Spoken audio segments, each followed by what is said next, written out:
Hey, wake up. Yeah.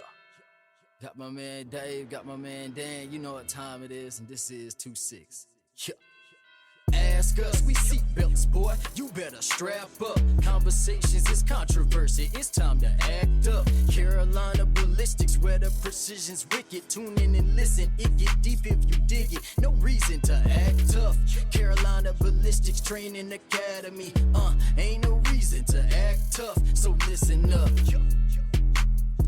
Welcome back, guys, to the Dave and Dan Show. Welcome back. I am your host, Daniel Irwin. The man, the myth, the legend, Mr. David Harris isn't with us this week.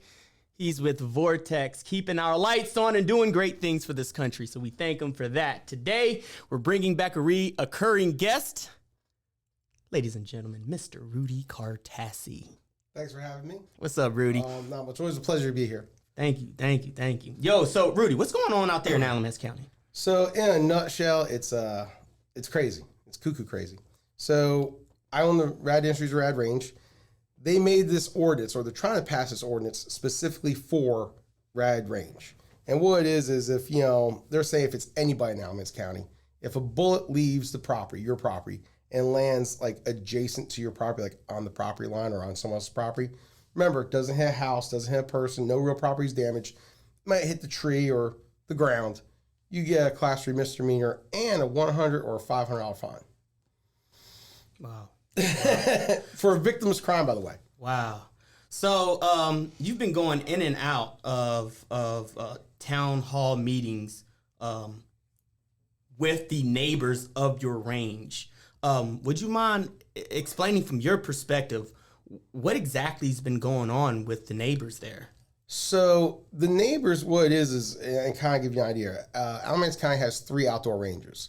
One is nonprofit. The other one is like the wildlife club, stuff like that. And then you have Central Carolina Gun Club, and then you have Rad Range. We're the only ones that are open 7 days a week. We have RSOs out there. We have safety equipment. We have day passes. No other range has that. And what you're having here is where the range is located, about a mile away, they built 18 homes.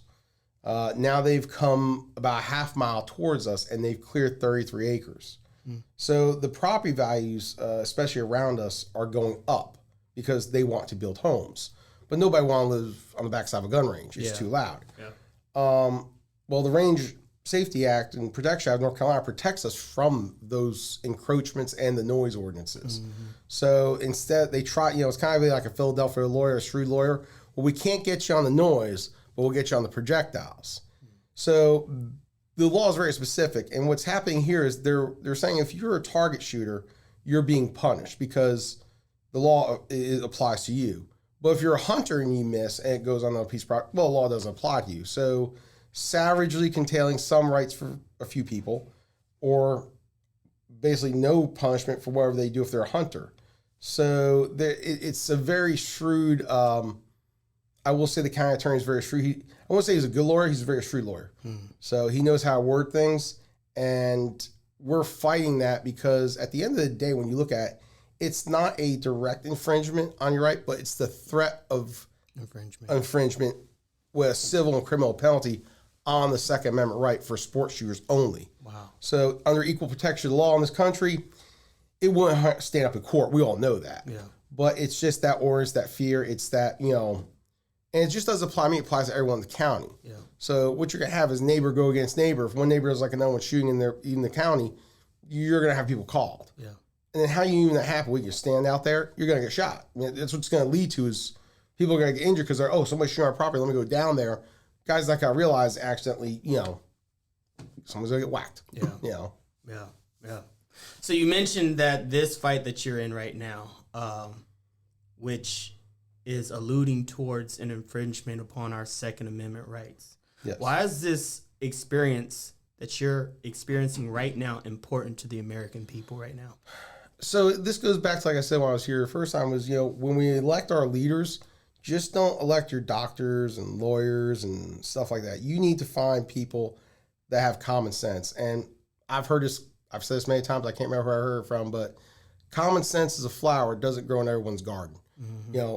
people that are doctors and lawyers and, they got master's degrees or doctor's degrees, they might be really book smart. But when it comes to common sense, there's a lack something. I'm not saying everybody, but if they don't have just a shred of common sense of how the world actually works, they don't understand the day-to-day stuff that a person goes through in their life. Yeah. Or how things actually work. They understand that, like, if they're a cancer doctor, they understand cancer.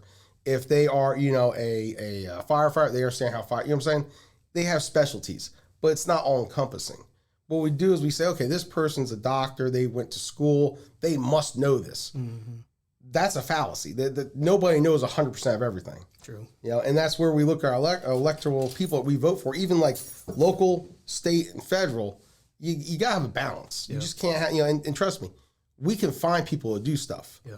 So going back to, like you said with this, if you elect people that are the general populace, like, obviously you don't want someone that plays checkers with their life. You want someone who plays chess. Yeah. Right. Yeah. But we also don't want somebody who is just the best chess player in the world because that's all he focuses on. He has no idea what's going on outside around him. Yeah. A well-balanced individual. Very good point. So myself and you are one of the most known 2A people in the Carolinas right now. Yes. What is one of the biggest controversies going on in the 2A community from your perspective? So let's look. You have Matt Hoover with CRS Firearms. He got indicted and charged with and convicted of the machine guns, like the auto key card stuff, for a drawing on a piece of metal. Wow. Everybody knows that's not a lightning link. Like, you couldn't put that in a gun. You'd have to, but he got convicted there. That's one of the big ones. Wow. So you could be charged for a drawing. I mean, I don't know, or a novelty item. The other thing, you got like FRTs. Explain that real quick. So force reset triggers. There's an 1/8 of inch reset. There's a locking bar. We knew about this years ago that you could do the same thing, and it just makes it shoot really fast. And there is an actual reset. But it's almost like subconsciously, but it shoots just as fast as our M4s. Yeah. Like the full autos. So then you got the next big thing is suppressors. Yeah. I think I understand what's going on here. Congress is unwilling to act. The president's not going to sign it. I think the ATF did a smart play with Texas. They want to go to the United States Supreme Court. Well, we already know 6-3 Bruin decision, how they're going to rule. Because that came from them. So the ATF's like, let's take it to Supreme Court. Me and you were probably like, what's the ATF doing? Were they crazy? They're gonna get murdered. They've already ruled on this. But no, think about it. Then what happens? Suppressors come out of the NFA. If that happens, that's a huge load off their plate. They don't have to worry about suppressors. Yeah. And like even one of the judge said, how is this a firearm? Yeah. There's no barrel, there's no bolt, there's no trigger, there's no hammer, there's no magazine. Could you put a bullet in a suppressor and fire? No. Why is it a firearm? But I think the ATF wants to lose that case. I think that's their whole objective is to lose. Wow. So that's kind of weird. I've never seen that before, but that's what it sounds like to me. Yeah. Let's talk a little bit about that pistol brace controversial. And the last was pistol braces. Yeah. And I think that's the one that affects the most people. Is and I think it's actually, we got a 90-day or 120-day grace period. Yeah, that ends this May like 31st. Wow. In this month. And I'm not going to delve too much in it. I want you to explain it.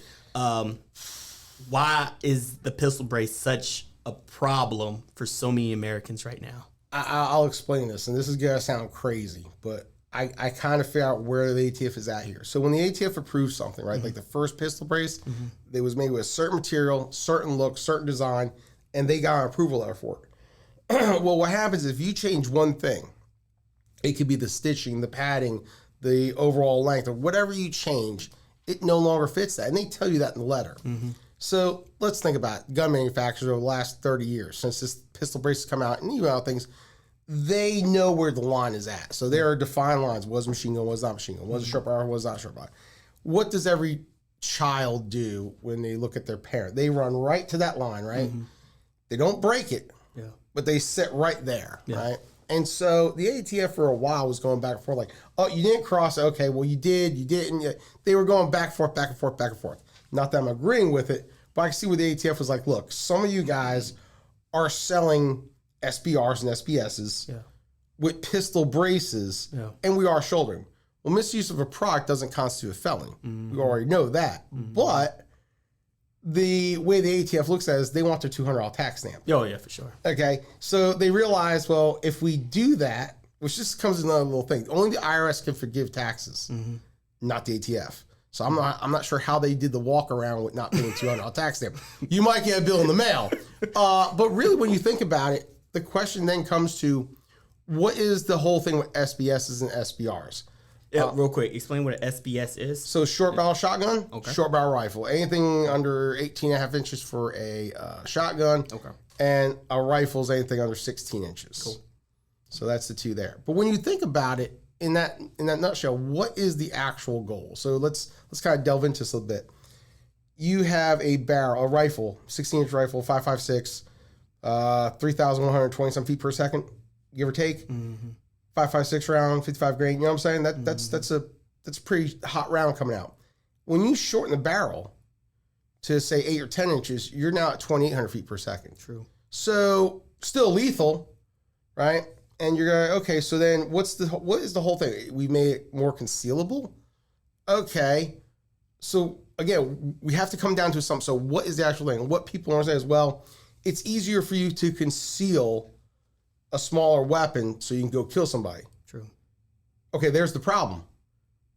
You're committing murder. It's not the concealability. So the big crime is the murder that you've committed with this weapon. Whether it was a rifle or short, doesn't matter. Yeah. It's the fact that you kill somebody. Sure. That's the whole issue. Yeah. So if that's the whole issue, they could use a car, they could use a knife, they could use a right. It doesn't matter. The bigger crime is the murder, other than the concealability factor.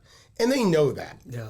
And that's where you see people ask that question, like, they'll say, I mean, I've had people ask me, well, you don't want, mentally ill people or, people, criminals to get guns and murder people.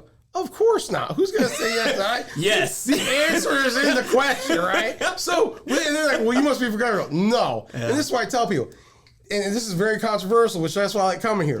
If you're mentally ill, that does not give you a green card to be a jackass to society. Yeah. It doesn't. Yeah. And that's the problem. Like why we were talking about earlier with other people with like school shootings.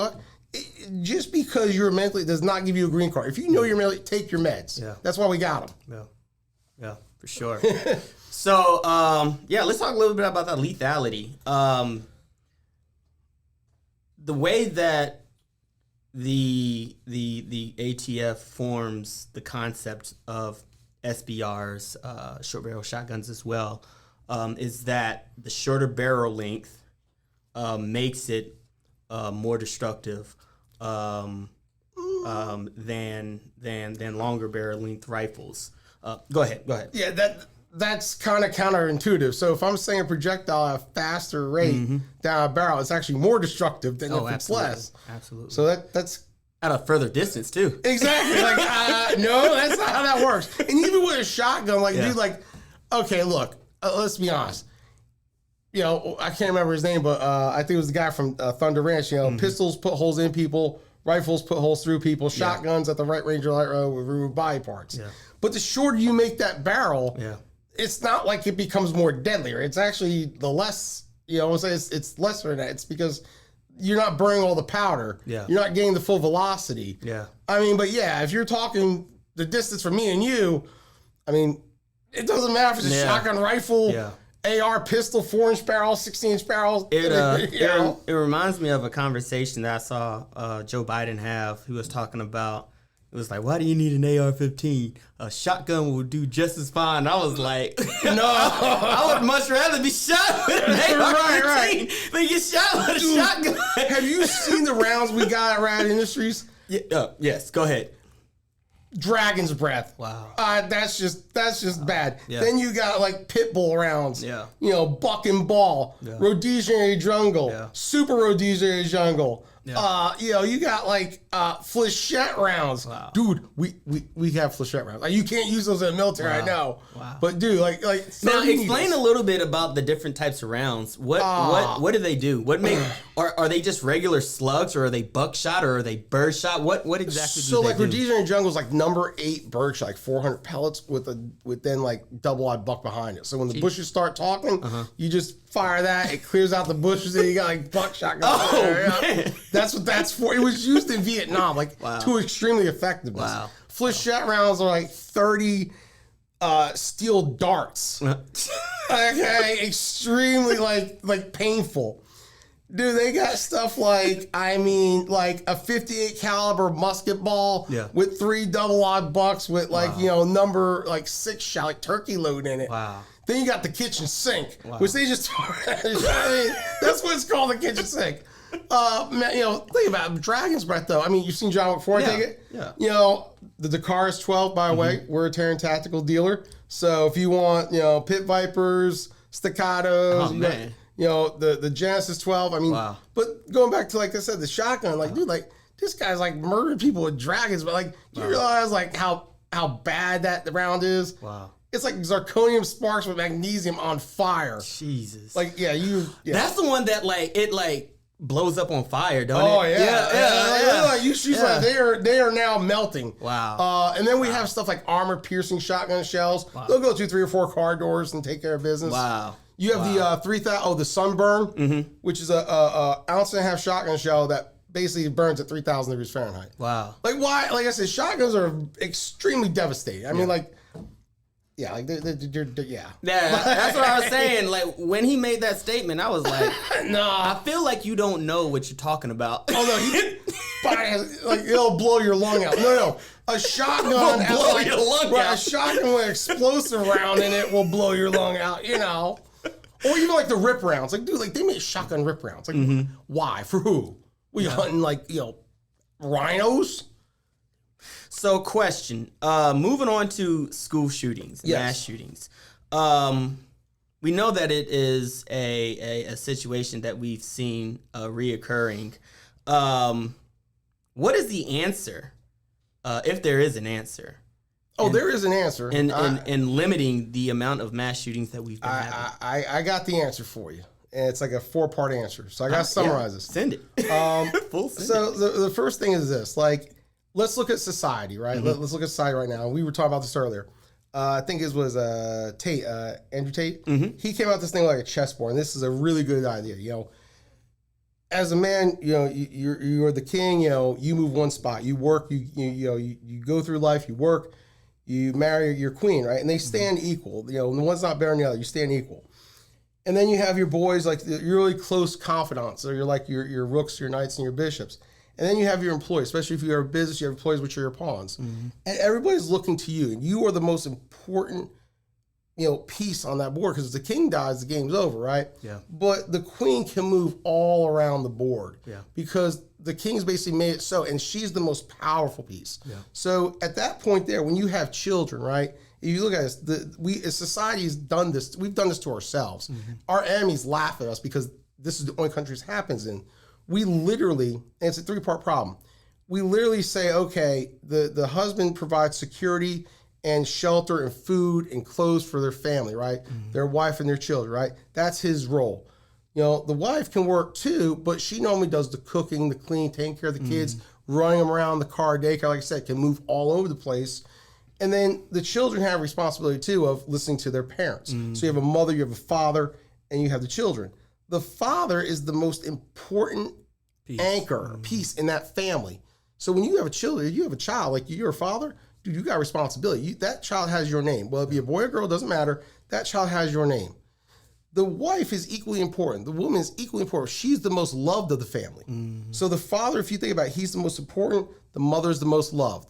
The child has to obey the parents. And the father and mother have to teach that child the right way. So if you think about it, when this kid's going through school, right? My father was in the military. So it was the same way. I had chores to do. I had to make my bed. I had a routine. I had to brush my teeth. I had to, go. When I started work at 14, I had paper route. I was paying room and board to my parents. Wow. Okay? That was teaching me what the value of a dollar was. Yeah. You know what I'm saying? And I was learning to save money. I had a Christmas, because I would go to a bank. It was Christmas book, and you would put $100 in every 2 weeks. Yeah.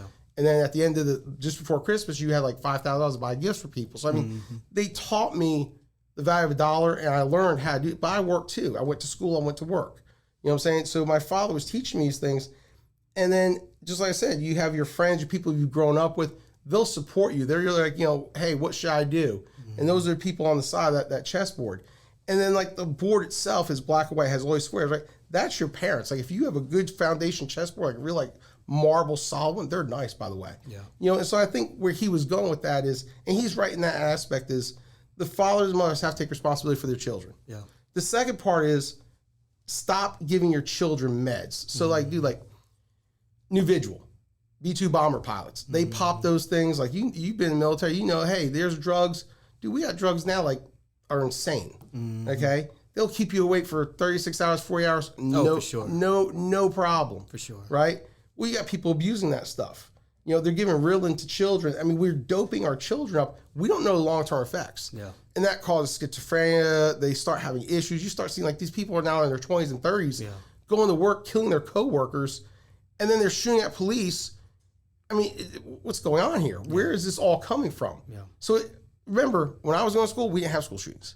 When you were going to school, I think it may just start. I'm not sure. Yeah, I think we just had Columbine or something. Yeah, like that. look at Columbine. But that was 1998. I was already out of school. I was 18 already. But look at like if you think about like the Wild Wild West, you've never seen Bonnie and Clyde or any other like Al Capone or any. You've never seen them shoot up schools. Yeah. So what was the difference? There has to be something in our. It's not the gun because they run people over cars. Guns they stab people. Been in America since the country's founded. Exactly. So it's got to be something with our society. Yeah. So like I said, it's the family element. It's the, how you raise your kids. Yeah. It's the drugs that we're giving our children because, the belt works just fine. Yeah. But it's this thing of, I want to beat my kids because, I want to spank or discipline my kids because they might call CPS. No, like, dude, like, we need to get the government, and the last one is get the government out of education. And out of the family. And out of the family. Exactly. Like, no, like, when I was going to school, I didn't misbehave because my father, I knew, was going to take that belt off and he was going to use it. I mean, and nowadays, like, you got children calling CPS on their parents because they try to discipline. Yeah. I'm not saying child abuse. That's wrong. Yeah. But there has to be a line where we're like, hey, look, corporal punishment. You know what I'm saying? Like, you're going to get a smack on the butt. Yeah. Don't do that. But we stopped doing that. And why do you think our kids the way they are? You look at TikTok. You look at them dude, they're eating Tide Pods. like our children, think about this. You got like think about this. If I threw a Tide Pod, I was like, go ahead, chow down. You'd be like, that's stupid. Why would, yeah, I mean, okay. I know you were in the Marines, but my point is, and not disrespect the Marines. We have great armed forces. But my point is, it's crayons, anyways. No, exactly, it's crayons. I'm talking about. But going back to what I was saying, like think about this. Like really think about this. The reason you and I would not eat a Tide Pod, because we know that's soap, it's laundry detergent, and it doesn't taste good. We know that. Yeah. The second thing is, that's just the common sense part. The other is like, that's got chemicals and we want to die. Yeah. So like, but there's children out there who will snort condoms. Like, these are like challenges. Like, who does this? Yeah. And the other thing is, stop making all our children winners. Like, I always say this, like people are like, oh, my child, he's so proud. Like, no. Your child did one thing to be here right now. And you should celebrate that every year. That's his birthday. He won his first marathon. Of the other 40 million to 1.2 billion sperm cells, he made it to the egg first. Okay, and that's why he has a birthday. Yeah. Other than that, look, it's what he does. Like it's not like you just can't say, oh, he's a special. No, he ain't special. There's babies born every day, and that's how it happens. Like, we know this, Granted, he's special to you because he's your child, but they're carrying your name, but that's what you put into that vessel. Sure. You know what I'm saying? And then how he grows up should mimic how you reflect your life upon him. Sure. So there is a passing down. I think we forgot about that. Now you have like single men and women raising their children. Where's the love? Where's the authority? Where's the board's not complete? Yeah. And that's where you're having this. Now, don't get me wrong. You have it where, soldiers go off, they get killed. There's different, because there's support groups to fill in that gap kind of. But what I'm talking about is, and I've seen it too, where men are like, I got 3 kids. But by design. Yeah. They wanted to be a single parent for whatever reason. Right. Yeah. And you're like, that's not how that was designed, Yeah. And look at any other animal. Honey badgers, they stay with their mom for like 14, 15 months. Lion cubs, they stay with, look at every other animal out there. Whale. Hell, they learn from their parents. Orcas, I think they stay with them for like years to learn how to like hunt and stuff like that. So, I mean, you just don't see like, okay, out the nest, there you go. Nah, you got to teach the children. Yeah. Like, and it's education. For sure. So real quick, let's talk about a little bit what you got going on with Rad Range. What do y'all have going on you would like the public to know? Well, we changed our hours. We're open on Sundays now from 12 to 8. That's one of the things. So we have the church that we give them a little peace and quiet. Because I can see how that might be a little, messing. Yeah. We have Wolf Mountain Customs, Mars Orange, Joe Papa and Justin North. They're the gunsmiths there. So they do Cerakoting now. They do custom rifles. Like, dude, I'm talking some insane stuff. Like literally like Rem 700 actions, custom stock, custom barrels. Like, they could take a piece of wood from a tree and make it into a stock. They could take an action and true it up, blueprint it. We're talking some real nice precision rifles. Y'all, I know y'all started building rifles. Y'all are now weapon manufacturers now over there at Rad Range. If somebody is interested in purchasing a rifle or an AR-15 or any kind of firearm from your organization, what kind of quality are they looking at? So we want to give something where it's affordable. You could buy a cheap like AR. Like, don't get me wrong, there's ARs for like $350, $400, $500. Yeah, you're gonna spend an extra $500-$600 just to make it what you want. Yeah. Okay. Then you look at your high end, like your Daniel Defense and stuff like that. You're buying a name. Yeah. Okay. So you got kind of like, and this is the whole thing. You want to give something like I sold a rifle the day before. We put an EOTech optic on there. You're gonna spend money on just the EOTech alone. Right? Yeah. But military uses EOTech. Yeah. You know what I'm saying? So you want to make the right optic. The quad rail, you want the M-lock. You want a foregrip. A flash hider. If you want to put the suppressor on there, we could do that too. Yeah. And then like the trigger package. Do you want to use a regular AR trigger? You want a Guy's 2-stage, a binary? So we can build guns to however you want, but what makes ours is different is we can either custom build them, but even our mass builds, you're not just getting like a mil-spec lower is a mil-spec lower. Yeah. But you're getting that fail zero bolt. Yeah. You're getting the Magpul furniture. Yeah.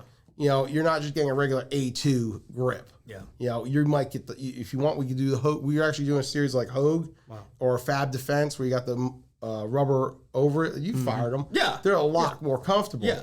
And then we took even for like, if you want drum magazines or anything bigger, we've taken, instead of doing like this, we actually now have it where it's almost like a motorcycle handle. Wow. It's 45 off to the side. Wow. So your arm's not hitting that. So, I don't know how we were about to ignore this. You are working along with Terran Tactical now. Yes. I don't know how you just skimmed over that. How did that happen? I will tell you how it happened. I called TTI. Yeah. As you know, my daily carry is a John Wick 2 Combat Master, Block 34. Yeah. I love that gun. I teach with it. It's my daily carry. I called Terran and I was like, hey, man, I really want to do some work with you. Now, remember, we had the Italian girl. I can't remember her name. Yeah, I know you're talking about. She is very attractive, very nice, Yeah. sweet girl. She's a good shooter. She is a good shooter. She's one of Terran's shooters, and I'll tell you what, very good. She's been on like Brendan Herrera shows, and stuff like that. Yeah. And so I kind of used her kind of like to get on the backside of TTI because you call TTI. Yeah, there's dead end. You gotta know somebody. Wow. And got into it, and I was like, hey, I really want to be a dealer with you guys, and I've already done business.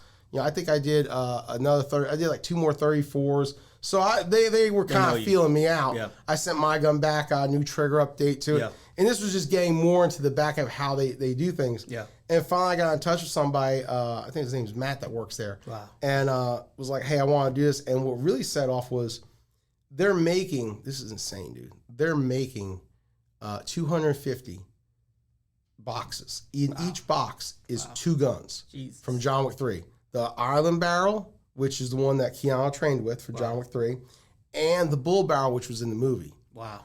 And they have they have a certificate of authenticity. It's all signed. Do these things like, and then what really happened was the Pit Vipers. I had a client, didn't buy 1, but 2 Pit Vipers. Pit Vipers, aren't they like $300? No, they're like $8,000, dude. Like, dude, these guns are. Look, man, I am telling you, I have seen Terran's work, and I'm telling you, like the Pit Vipers. Wow. Yeah, dude, the college gonna run you $5-6 grand. Yeah. Now you're taking it to that next level, and you're putting Terran's stamp on. Yeah. You gotta pay. And then think about it, they're in the John Wick films. Yeah. I mean, every last one of them. Yeah, every last one of them. I'll tell you, if you think the you gotta come to the range. Yeah. We actually have a Dacaris with the suppressor. Wow. That's the shotgun from John Wick 4. Wow. And let me tell you what, that thing, I mean... Was that the one that he was shooting the dragon's breath with? Yeah. Sheesh. Dude, there's almost no recoil on that. Wow. I'll tell you what, you want to talk about some engineering feats here? Yeah. And here's how they did it. That barrel reciprocates. Wow. So that barrel reciprocates, you have a buffer spring. They used an A5, like I don't think anyone ever thought of this, but you remember like the Browning A5 shotguns? They use that A5 technology. The barrel reciprocates A5 into a bolt carrier group. The thing is almost no recoil. And I was shooting high brass shells at thing is with the suppressor on. Wow. Yeah. Rudy, this has been an incredible interview, guys. If you made it this far, you are the real one. We'll be right back. Hey guys, this is Dan. Sign up for classes, buy merch at CarolinaBallisticsTA.net. That's CarolinaBallisticsTA.net. Hey, welcome back to the Dan and Dave Show, part 2 of this episode. We lost Rudy. We went ahead and swapped over to North Carolina's own Mr. Michael Williams and Michael Williams Jr. Thank you guys so much for coming through. Oh, yeah, man. It's a pleasure to be here. Thanks for having us. Yeah, so let's go ahead and clear the pink elephant in the room. What's going on with y'all and Roy Jones? Well, he jumped into That's what a good start. Yeah. Oh man, Yeah. he jumped there. That's a good man. I didn't think he was gonna go right into that one like that one. Us with Roy. Yeah. My son no longer trains with Roy Jones. I think it was his best considering the Adrian Bronner situation. Adrian Bronner versus Michael Williams Jr. It was some things that I just didn't agree with that went down in training camp. No hard feelings.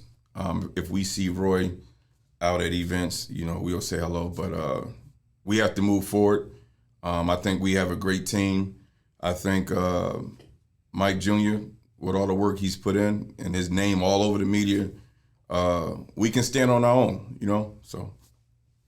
Yeah, I mean, like, everything you said was absolutely correct, pretty much. It's just a business decision that we made. Like you said, no hard feelings, but, I mean, it is what it is, man. We trying to look past that because we got, bigger and better things to accomplish. So, like you said, we up there already, so. Yeah. I got a team, a strong team, I had it before we met Roy, so we just going to continue to build off that and be great, so. True. So you guys were supposed to fight Adrian Bronner last year. This year. This year. A few months ago, yeah. This year. What was the circumstance that evolved around that fight collapsing? Pretty much just training reasons. Like, just bad decisions from my end and, Roy's end. And it just all flopped after that, man. Like, a week before the fight, it was just bad decisions, pretty much, I could say.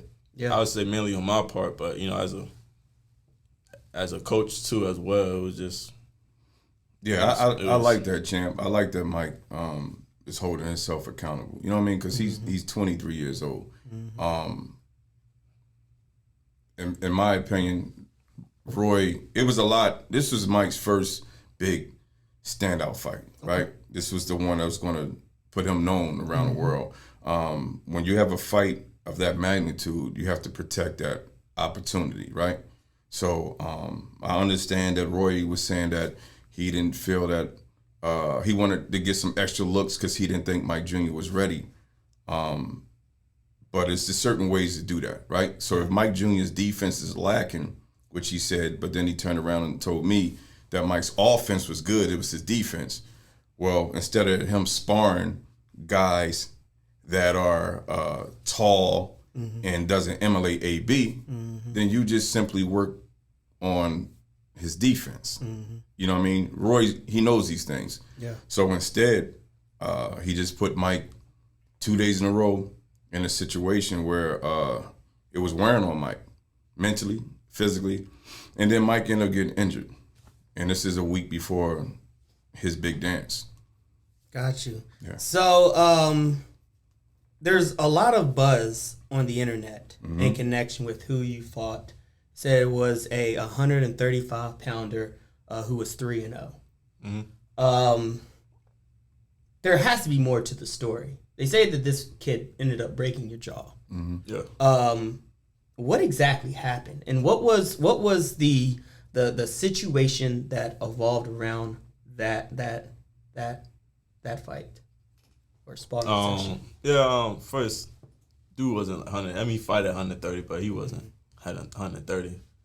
And it was just literally since I had a fight coming up, both days of sparring, it was 3 guys I was going against, and I stayed in the whole time. They was just coming in and out, sparring. Kind of like what they call it, bunny hopping. Yeah, I stayed in there. Yep, I do like 2 rounds of one, other dude hop out. I mean, it was good work. You know, it's not like my defense that bad, so I was getting beat up. You know, so it was the second day we did it again because Roy, he wanted another look at me again. So I was just like, I should have said no, but I had the mentality that I was like, you be like, maybe this is like, if I do it, everything turned out good. It's like kind of making me stronger, So I was like, I was just gonna do it, and everything was going good, Then like the last round, I wasn't getting caught a lot, nothing. I just got hit with 1 shot, and then it just that's what did it. That's what did it. Yeah. Wow. Yeah, hold on. I want to stay on that. Yeah, because it's very important. So, and I'm glad this is the first. You're the first one to get it from Mike Jr. Nobody else. You're the first one. Continue talking about this. Since the injury, you're the first one. All right. So let me explain that 130 thing. So in camp, Mike Jr. is the only one in camp cutting weight. The guys that he's fighting, they just eating, walking around. They're at 150. Wow. 55, 60, right? So, but they fight at 130. Yeah. But they're not in camp to fight. They didn't. It's not like they weighed in. Yeah, exactly. Yeah. So they're actually they're in the ring heavier. And Adrian Bronner is how tall? 5'6". Yeah, like 5'6". Yeah. The kid is 6 foot. Wow. So you got my son in the ring with a guy who doesn't even emulate AB. It's like, what are you doing? Yeah. Because if he was in there with a guy who was 5'6" and didn't have that same long reach, Mike would have probably been a little safer. Yeah. You know what I'm saying? Yeah. So it's so to answer that, so because the internet was going crazy. Oh man, the guy was only 130 pounds and broke Mike Jr.'s jaw. No, he was like 150 something. Yeah. You know what I mean? And he was 6 foot. Yeah. And he was giving Mike good work. And Mike wasn't getting beat up. He just got caught. It was, I think it was the last. What was it? Yeah, it was a couple of seconds of literally the last round of that day being sparring being over and happened. Yeah, and he got caught. But the internet, boy, we learned a lot with the Roy Jones situation because I thought we learned a lot when he lost at Madison Square Garden. Yeah, the internet ate us up. Yeah, but with this whole Roy thing, it actually split, and I was surprised that it actually went 50-50. Yeah, because of who Roy Jones is. So let's just be clear. This is world champion. Yeah, legend. Yeah, Roy Jones Jr. Yeah. Right. Yeah. Who has taken on responsibility for assisting you in your development. Yeah. Right. Yeah. Mm-hmm. And he set you up to fight. What? 4 or 5 days before. It was about like a week. Oh, a week before the bout. Yeah. Wow. Yeah. Wow. So I don't, I don't know. It was just the whole thing was weird, man. I'm gonna say this, man. Roy just didn't want Mike to take that fight for whatever his reasons were. But when you're talking to the public, don't make Mike Jr. seem like he's trash or you were so afraid that Adrian Bronner was going to kill him. Because it wasn't even that. Because even after his injury, when he got home, he got off the plane. He came home, checked him out. It was swollen. I said, "How you feel?" He's like, "I want to go to the gym." So it was from that picture. Yeah, everybody's saying with me. Yeah, it was swollen. We didn't really know it was broken fracture. I thought I had a tooth. Like a tooth crack or a toothache the whole time. Wow. Yeah. So when we got to the gym, man, Junior was sharp. Wow. And I was so confused, and I was like, man, Roy don't know what he's talking about. We moving forward. You know what I mean? So then that morning, Junior wakes up. He was, because after he took a bunch of pain medicine before he went to bed, he woke up. He was like, Dad, my it's killing me. Wow. So I said, okay, You went to the dentist. go to practice.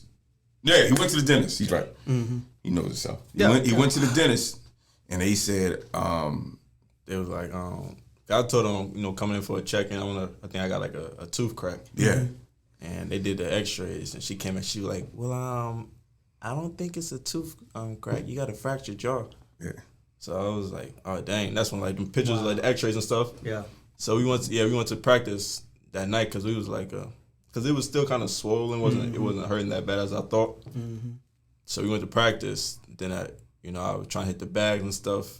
And that was probably the worst pain ever, man. 'Cause every time I punch, I guess it's the vibration, everything. Yeah. Like, make my jaw shake. Yeah. And it was. Wow. So made the phone call because I was like, he can't fight. You know what I'm saying? So made the phone call to BLK Prom. Like, man, we're not going to be able to do this, man. So, but now me and Mike still sitting at the table while I'm making a phone call. Spoke to AB's trainer, spoke to AB, and everybody's like, come on, like, oh, man, are you serious? Wow. So like a week right before us. So, yeah, so look, this is where... So I know you heard on the internet people was bashing me. They're like, oh, his dad is horrible. His dad wanted him to fight with a broken jaw. So this is how it was coming, right? So then I pick up, I'm on the phone. So I go on social media because I already told BOK Prom that we can't do it. And they was like begging us. Because the first pay Mike Jr. was going to get was decent money. Like, it was nice. So BOK Prom put out, looking for a fighter, we'll pay 170-something thousand. Wow. So shit, I'm looking at Junior.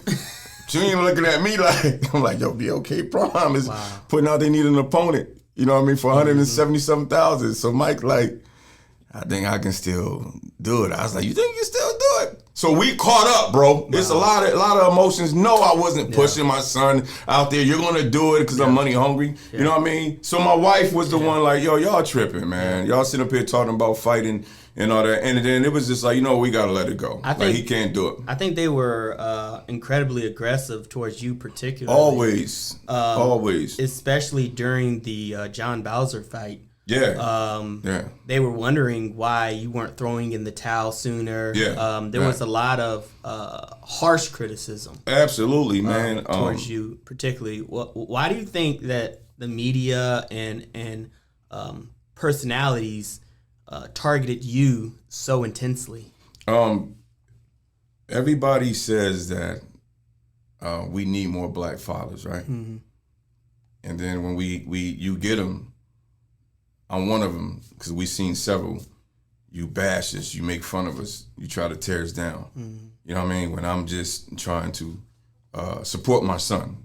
You know what I mean? That's what they do, man. On one hand, we need more black fathers, and then when you see 1, 2, 3, 4, 5, you try to destroy them. Mm-hmm. You know what I mean? The reason why I didn't throw in the towel is because I don't know if you looked at Mike's highlights. I seen Junior down before. Mm-hmm.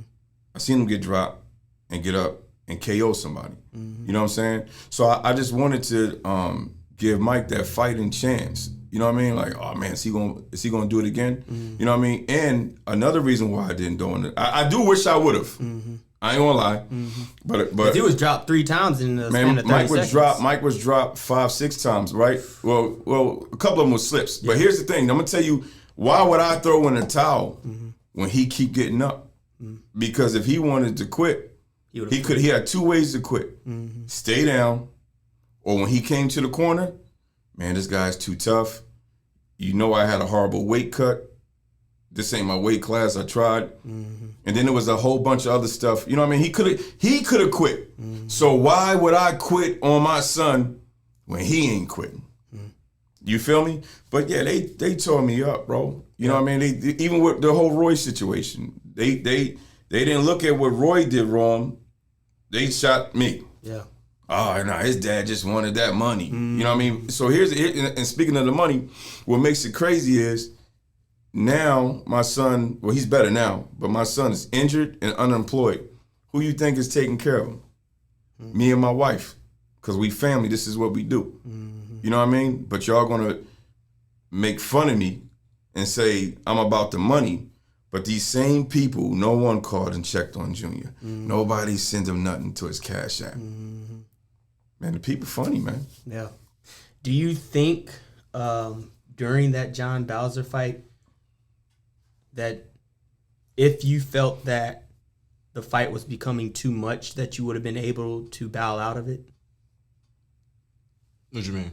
Like, a lot of fighters, this is coming from personal experience, I would never, and this is actually part of the psychology of a fighter, especially good fighters, in connection with allowing ourselves to quit a fight. Would you be, if a fight became overwhelming, could you allow yourself to say, okay, this fight is too much. I can't take this guy no more. Nah. Probably not. I told my dad, Yeah. man, I probably was tripping. I told him that before they stopped the fight, the referee stopped it. I told myself I'm just gonna have to just get knocked out before I quit. But yeah. So I just went out like that. I can't see myself quit. Quitting, I feel that's you losing is hard, but like you losing because you quit. Yeah. I just have to go and keep getting knocked down 10, 20 times before I quit personally. It's funny that you say that because one of the most famous people that have quit and it reigned in my mind like so clearly, and that's the Duran Roberto fight when he fought Sugar Ray Leonard. I don't know if y'all remember that fight. No Mas. He beat the wheels off that man, and No Mas became his legacy.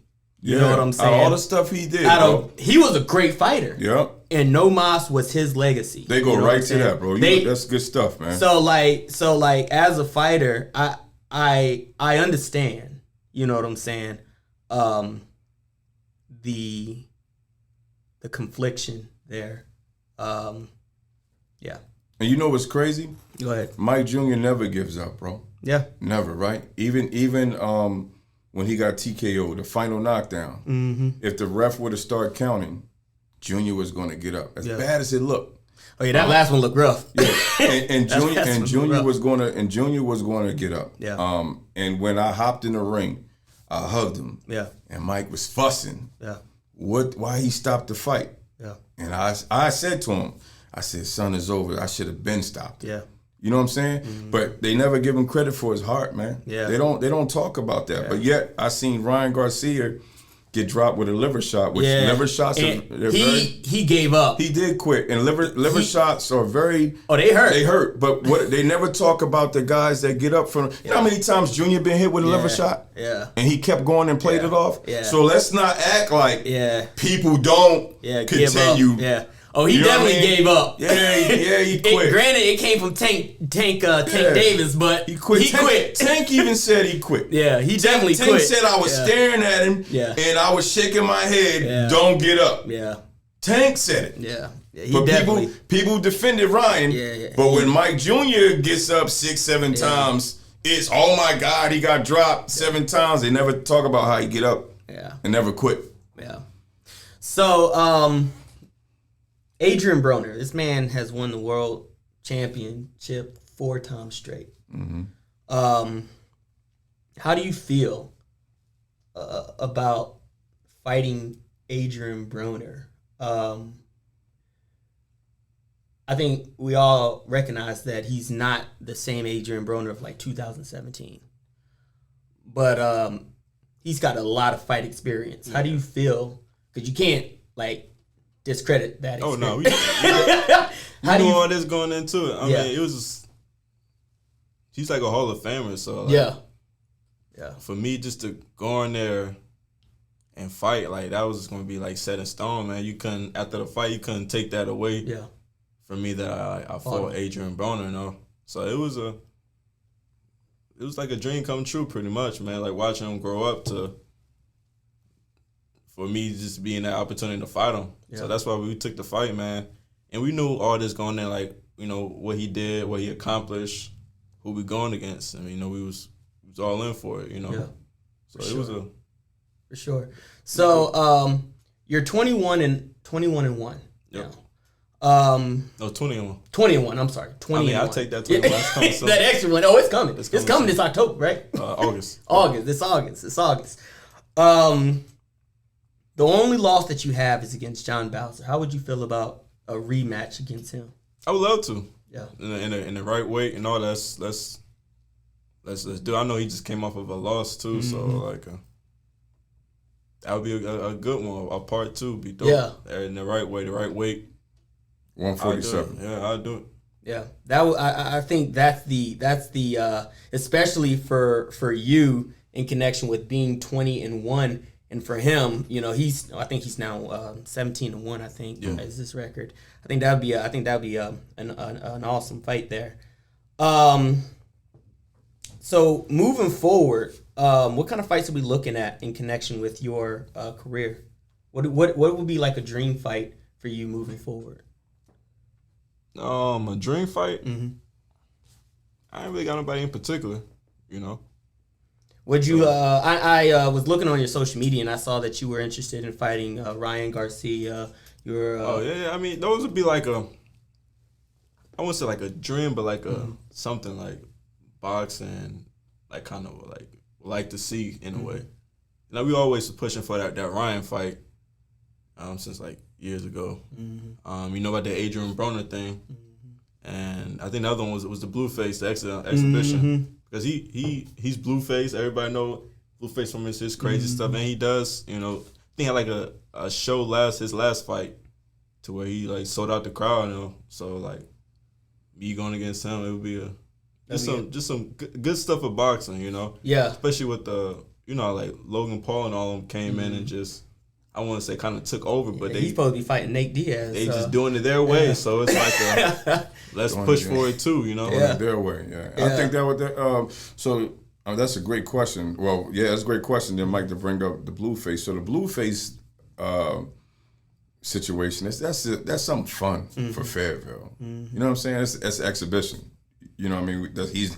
He's not on our radar. Yeah. Like we want to really fight. Yeah, Blueface. I was seeing some of that in the comments. They was talking stupid. Like, why would we do that? Yeah, because they don't understand business. That would make a lot of money. Yeah. You know what I'm saying? Right now Blueface is dominating social media right now. Him and his toxic relationship with yeah, absolutely. But I think that Mike Jr. fights at 147. Yeah. So eventually Tank Davis,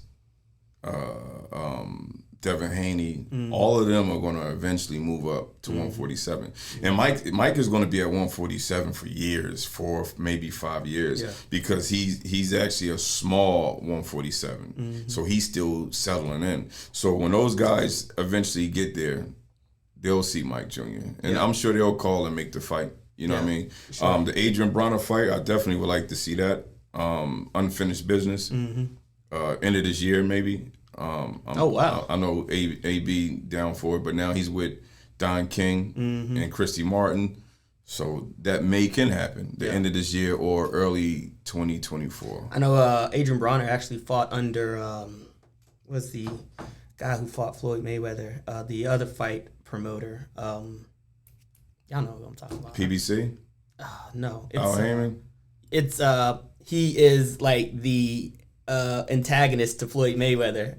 Floyd Mayweather actually fought him a couple years ago, and when he fought, and AB was with him. Yeah, I want to say I think he ended up.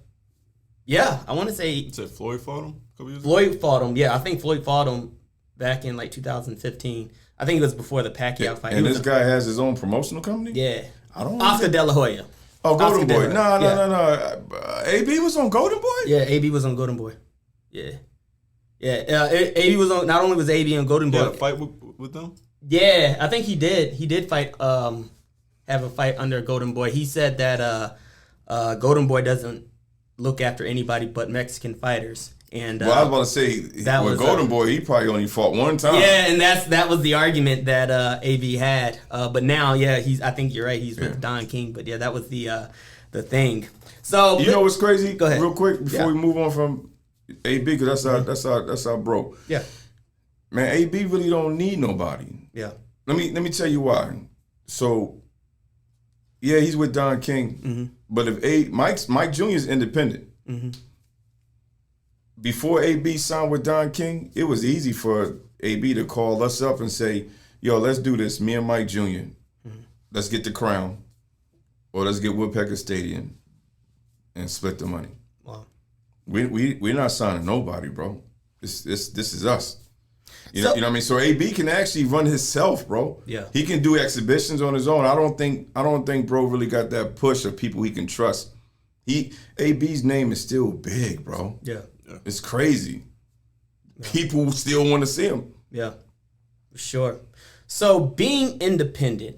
So let's delve into your fight history. Okay. A lot of people say that the people whom you fought were journeymen. And then when you fought John Bowser, it exposed you. What do you say to that? I wouldn't say that fight exposed me. I mean, it was just that weight problem. Honestly, yeah. Explain the weight problem.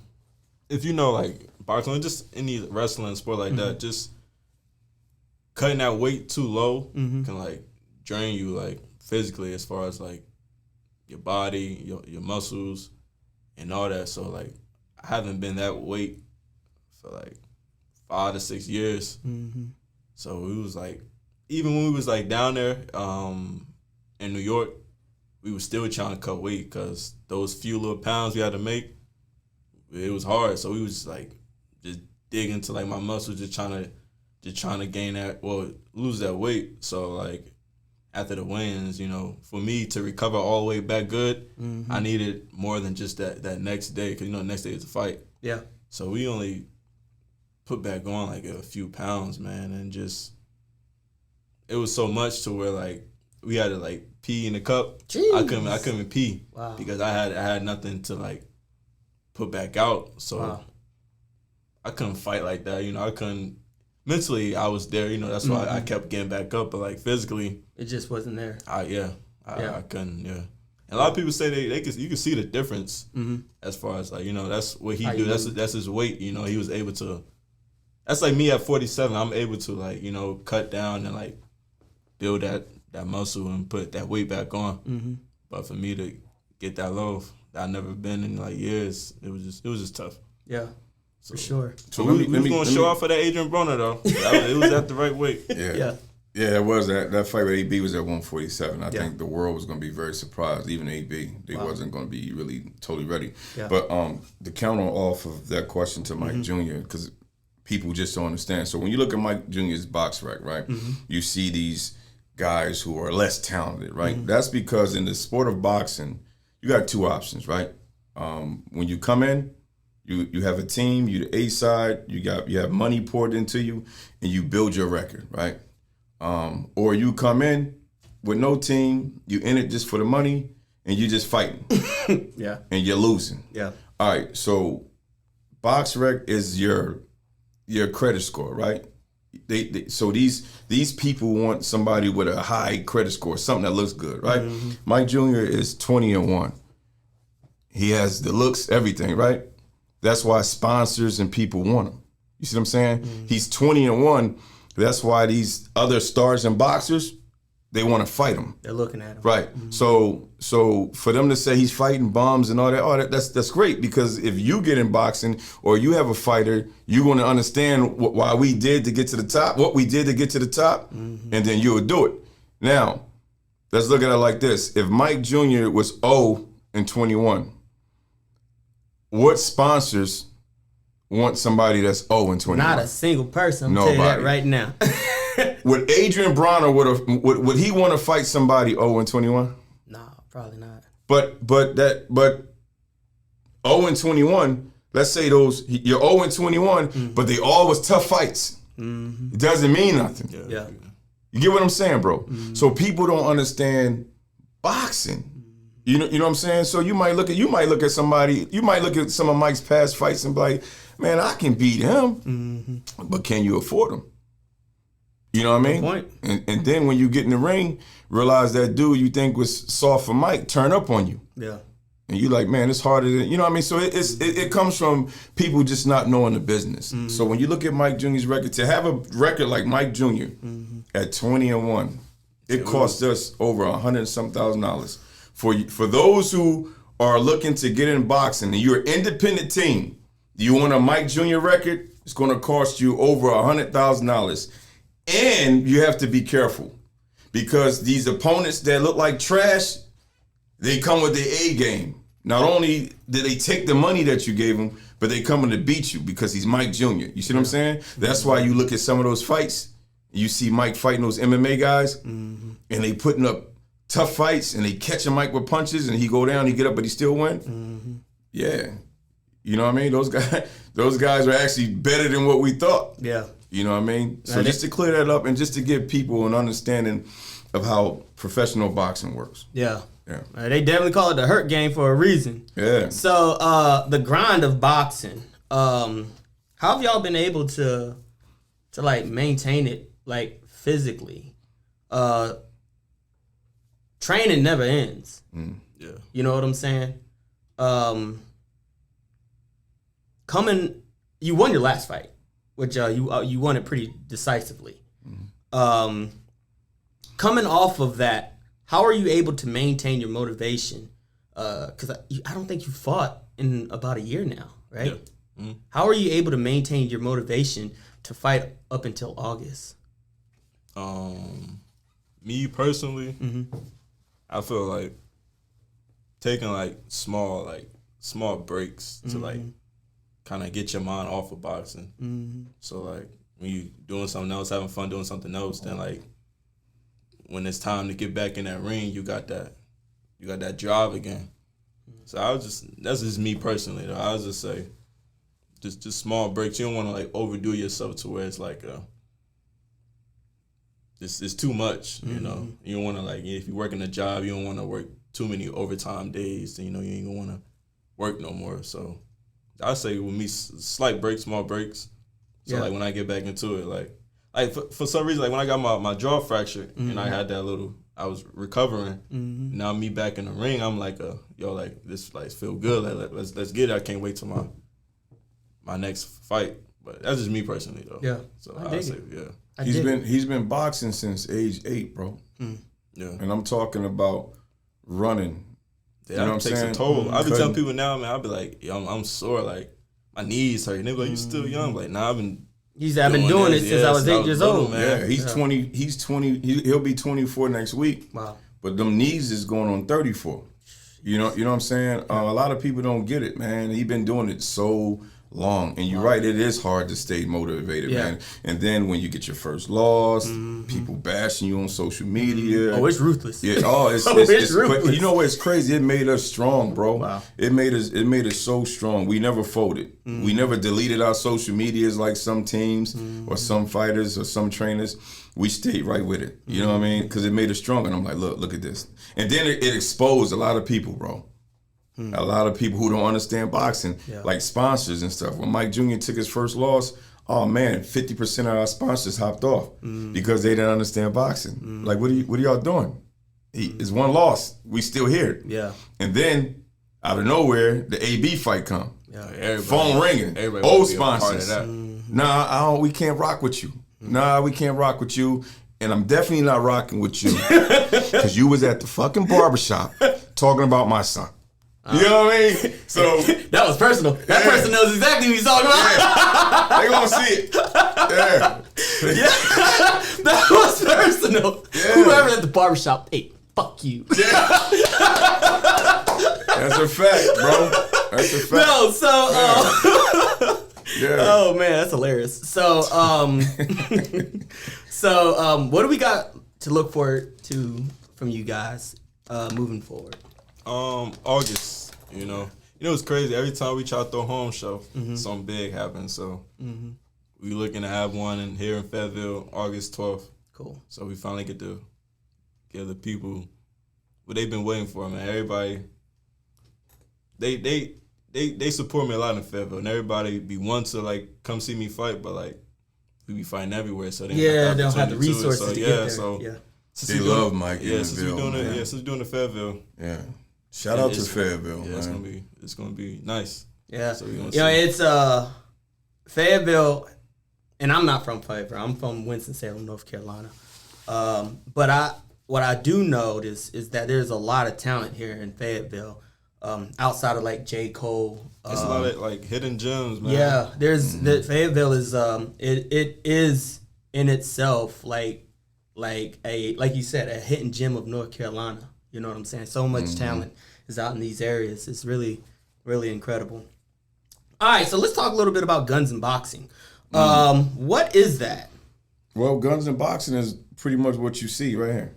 You know what I mean? Mike Jr. is the boxing part, as well as me being a trainer. And I just love guns, man. I was in law enforcement. Well, I still am because I do armed security and executive protection. But we train, you know what I mean? So with guns and boxing, it just caught fire. You know what I mean? I put out some shirts that said guns and boxing because that's what me and Mike Jr. are. And then, we got some investors and my brother Jay Dozer came aboard and helped us take guns and boxing to the next level. Got my brother Phil Bodine. He's on guns and boxing. Money Mike, Al Tariq. It just blew up, bro. So now with guns and boxing, we train, we do some tactical training. We do everything, man. We try to spread positive gun awareness, culture. Right? Yeah, we got to, because we don't have enough of that. Yeah. You know, when you think about guns in our race, it's all negative. You know what I'm saying? We try to reverse that. We encourage everybody to, with gun safety and to get your conceal and carry. Just do everything the right way, man. And every year we hold a big event. As you know, we had Mark Chopper, Black Rambo, all the internet people, all the gun tubers. Your man Charleston White down there too. They were all there. Yeah. Charleston White, he's part of guns and boxing. Yeah. We didn't help Charleston and showed him some things with weapons, man. Wow. Of course, he helped catapult us up too. He's a part of guns and boxing. Yeah. Roy Jones was, you know what I mean? He can still be a part of guns and boxing. Roy, you can still be a part of guns and boxing, man. It's all good, Roy. You can still be part of guns and boxing. We're just not going to train Junior. That's it. But, man, guns and boxing just blew up, man. We have a big family with the whole guns and boxing, man. Yeah. So we keep it positive. But I'm glad you brought that up, too. So with guns and boxing, right, there was also, like, a group called Guns Down, Gloves Up, right? I'm sure you heard of that. Okay, yeah. And I had got some messages from people who do shows, Guns Down, Gloves Up. I mean, the conversations was heated until I actually broke it down. I said, listen, bro, black man to black man.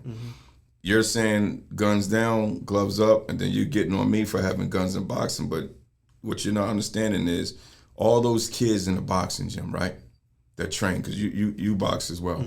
You're training, you, Junior, all of y'all training in the boxing gym, right?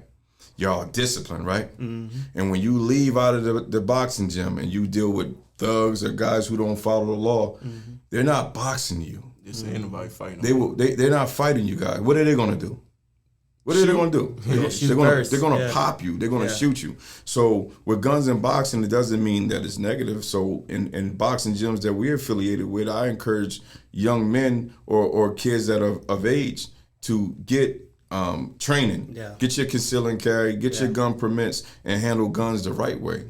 So I say guns up and gloves up. Because you can have all these all you want, but in the streets they don't care about your boxing skills. And to bounce off that, that's an incredible point that you made. Appreciate it. Because the truth of the matter is, people think it's just regular people that are robbing people, shooting people, burglarizing people. That's not a regular human being activity. You know what I'm saying? There is a population of humans called criminals. And the majority of us are not that. You know what I'm saying? And criminals don't act according to the same laws of, honor and it's a fact as the rest of us. So like, we may get into a situation and you're like, all right, man, put your hands up. Criminals not. No. And boom. Especially if they know you box. Yeah. He's not gonna. You think one of these thug dudes, these young thug dudes, are gonna fight Mike Jr.? No, they're gonna pull out a gun. Yeah. So now we on the same. Mike Jr.'s trained with weapons. He has conceal. He keeps a pistol on him at all times, right? So when you approach Mike, you better come right, or just how about everybody just be cool? Yeah. You go do your thing, or you pick another victim. Yeah. You know what I'm saying? Mike's gonna be good. Yeah. So these kids are coming out of these boxing gyms well disciplined, Yeah. and they still dealing with these thugs who they're gonna pick up guns. And no one, as sad as it is, no one's fighting no more. Yeah. It's just like we gotta wake up. It's 2023. Yeah. You know what I mean? People be making these stupid comments. Man, people don't fight no more. People scared to fight, bro. It's not happening. Stop living in the past. Yeah. Live in the future. Nobody know how to live in the fight. right now. Yeah, they don't even know how to fight. That's the thing. Thank you, Junior. So you get start your. for the fight. You might get them, but they gonna come back with. Yo, they're coming back. Oh, I like that. Yeah, they coming back. even if you fight 1-on-1, Yeah. they don't know how to go home and lick their wounds, Yeah. right? Yeah. So come on, man, they're gonna come back with a gun. So what I say, take control of your household, Yeah. coaches in your boxing gyms. These young men and women, get them trained. Yeah. You know what I mean? And I do know in a lot of the boxing gyms, you got people who got felonies and stuff like that. But there are resources where felonies can get their gun rights back. Yeah. You know what I mean? I can contact them with my man Zoe Chopper and Mark Chopper. They'll explain that. You know what I mean? So guns and boxing it's not negative. You get a gun and just go crazy and shoot. It's none of that. Wow. Well, guys, this has been an incredible interview. Thank you guys so much for stopping by. Ladies and gentlemen, Mr. Michael Williams Sr. and Michael Williams Jr. It's been such a pleasure. Thank you so much. Thanks for having guys. us. If you made it this far, you are the real one. Yeah, good stuff. Thank you so much for coming through, guys. All right, guys, what's up? My name is Daniel Irwin, CEO of Carolina Ballistics and Training Academy. Today, we're going to talk about one-man room clearing. Now, this is a scenario that can go bad really, really quickly. So when you do one-man room clearing, you really want to be methodical as you move, okay? One technique that I use is it's called a fan technique. Basically, you take room clearing by angles, right? So you got like the 45 angle, the 90 angle, the 135, and then the 80 angle, right? You really want to be methodical and take your time, and a lot of it is in connection with your footwork, okay? So when I'm clearing a room, I usually start off with my lead foot, right? In this scenario, I want to make sure that I'm not exposed to any angles without jumping into another angle. So I don't want to lean before the other person, potentially the other person can see me before I can see them. I want to be able to have the jump on the other person, okay? So what I'm going to do is work this angle, right? So with a pistol, with a rifle, you kind of want to pull it back. With a pistol, you can pull it back as well. Keep your elbow tucked in, all right? And we're going to fan this angle, okay? So right now, I'm looking at directly towards I guess this would be like a 15 degree angle. Mm-hmm. I don't really see much, okay? I already know what kind of hallway this is, but I'm still going to treat it as if I don't know what's going on this angle, right? So slowly, I'm going to use my leading foot, step out, get to the next angle. Right now, I'm closer to the 45, okay? Keep stepping out, move to the next angle, all right? As I'm moving out, I'm looking at the information that this hallway is telling me, right? It's telling me that there is nothing up this wall that I'm looking at, and I'm going to keep taking in information as I keep moving, okay? So this next angle is going to move us closer to the 90. So on this 90, I kind of want to act, and I'm going to act by exerting my pistol forward, okay? It's a big angle because the probability of you running into somebody at the 90 is a lot more probable, okay? So I'm going to move my back foot in, and I'm going to move out to my 90, all right? So I'm looking down my barrel, looking down my sights to identify what kind of room I'm looking at. So right now I see that this is a hallway with room down to the right. So again, just in case there is an open door here, I'm going to move my back foot, take in a full angle. Now I have a full scope of this room, and now I'm going to proceed it. All right, so I know that there could potentially be somebody off to my right. So I'm going to slowly move forward. Slowly move forward. Now I've gotten to a point in which I clearly see that there's room off to my right, all right? This was a quick tutorial on how to properly room clear. If you run through a room clear, the probability of you getting shot is incredibly high. So if you're ever getting in a situation in which you're doing a single man room clear, make sure that you're methodical about it, that you take your time. All right, guys, Carolina Ballistics and Training Academy, signing off.